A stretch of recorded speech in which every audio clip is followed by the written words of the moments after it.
Find the magnitude of the vector a vector minus 2b vector, provided a vector is given by 3i cap minus 2j cap plus k cap and b vector given by 2i cap minus 4j cap minus 3k cap. Okay, let us begin. So first, let's note down the two vectors. So we have here the vector a and b given to us.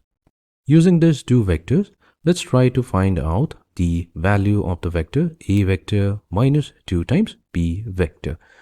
Let's substitute the value of a. A will be 3i cap minus 2j cap plus k cap minus 2 times the vector b. The b vector is 2i cap minus 4j cap minus 3k cap.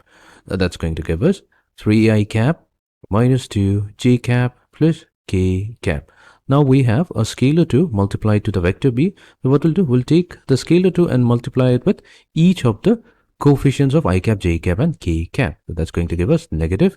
So 2 times 2i cap will be 4i cap minus 2 times 4j cap will be 8j cap minus 2 times 3k cap will be 6k cap. Fine. Now we can combine the like terms. So we have 3i cap minus 4i cap. So that will be negative I cap. Negative 2j cap minus 8j cap. That means we have negative 2j cap added to 8j cap. So that's going to give us positive 6j cap.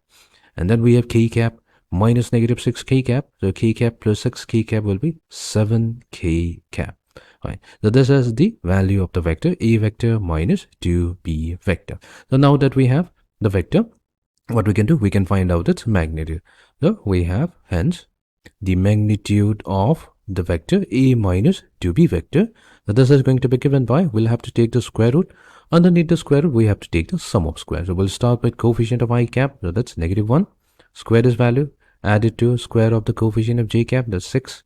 Then add it to square of coefficient of k cap. So that's 7 squared. This is going to give us a value square root of 86. So this is going to be the value of the magnitude of a vector minus 2b vector.